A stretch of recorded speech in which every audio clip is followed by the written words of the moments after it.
Ladies and gentlemen, greetings from the Apostle Kamili Kijana.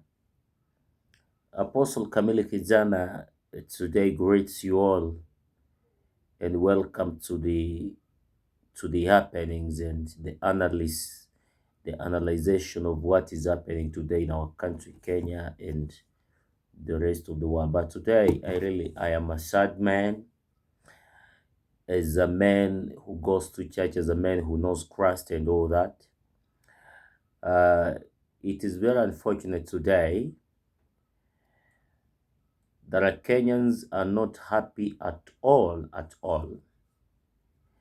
because William Ruto, when he was campaigning to become the president of the Republic of Kenya, was actually campaigning on the platform of an angel, a man who will bring different kind of rule in Kenya, because he was speaking ill about any government that was before him. But today I want us to understand one thing, that what is happening today in Kenya, brothers and sisters, this needs all of us to stand up and say this is not the country that we wanted to have, and this is not the regime that we expected to be. Now, William Ruto is trying to gag every voice that speaks against him, and that is not democracy. Democracy dictates that we have the government, then supporters of the government, and we have an alternative voice. The alternative voice is always led by the opposition and the supporters. So what William Ruto is trying to do is to gag every voice, not just gagging, but he goes ahead to intimidate them. You know, I've never seen a president world over who even goes to interfere with the life and the family members of the former heads of state. You know, I wonder William Ruto how he takes, or what is the plan of William Ruto? Is William Ruto going to rule this country forever? Or is he going to suspend the Constitution of Kenya? Because we all know that after 10 years, someone must leave office peacefully, or rather he must hand over power. And that is exactly what the fourth president, Uhuru Kenyatta, did. Though in his own words, he says he never supported the current regime, but he handed the power, he handed over power peacefully. But it is unfortunate to see William Ruto withdrawing the security of the Kenya's first lady, the founding first lady of the Republic of Kenya. And the history says this security have been there to almost over 50 years. They've been guarding this woman here, Mama Ngina Kenyatta. But William Ruto, because there's his vendetta against Uhuru Kenyatta, so he wants to humiliate. You know, vengeance is of God, not for us human beings. And these were the same words that William Ruto said, that he will not give vengeance against his opponents.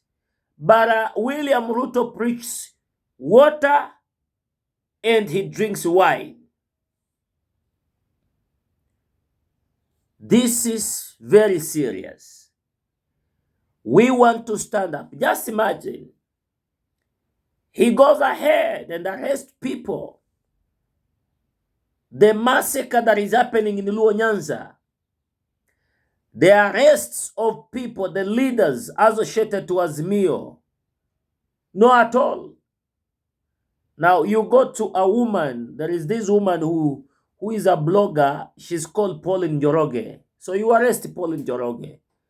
I hear that they wanted to give her, the sum of 500,000 per month so that she does not blog against the government of the day. But the woman stood still and said, I cannot do that. I'll serve. I'll do as my heart wants. But I want to tell William Ruto, however much you gag, however much you arrest many people, how much you do what you're doing to Kenyan people, but remember, there is God in heaven. Remember, there is God in heaven. The critics, when we say critics, when people criticize you, they want you to do better. But if we all clap you and you are going wrong direction, we shall all sing. So I want to appeal to President William Ruto that please, Mr. President, you can only become a good leader if you also allow criticism. Because that criticism is what will make you a better leader. But you're losing it all. Now listen, these are some of the things that the honorable many people are saying. When you are in government, Mr. President, you are elected to govern in accordance with the wishes of the people who elected you. Why don't you deal with the issues and concerns Kenyans are raising? That is what they should be dealing with. That is what you should be dealing with. Not looking for scapegoats. This is first even the fourth president of the Republic of Kenya says, when I was president, I defended my country. But as a retired man, I'll now defend my family. This is not a good statement. So you must know that revolution, it starts in a very old town. But at the end of it, you will not contain it. So I beseech you that please consider how how you deal with your opponents. I believe we live in a democracy, and that is why the President Uhuru Kenyatta handed over power to you. He may not have supported your government, but he accepted the will of the people. Didn't he? You all saw him in broad daylight. He was not forced to that field, the Kasarani Stadium. But he came there because the Constitution dictated him to do that. You have wanted to take over Jubilee Party. You have wanted to gag every member. You have wanted even to buy all political parties in Kenya. You have succeeded in buying other members of parliament. Please, please. Kenya is bigger than an individual. So look for the best ways how you're going to accommodate criticism. But you cannot do that. And that because you are the president, you are everything. No, that is not the case. Remember, your leadership will one day come to an end. You need to have respect. Your name should be in the books of respect and history. So that is why we need you to understand that Kenya it is a democracy. So democracy dictates that criticism must bear.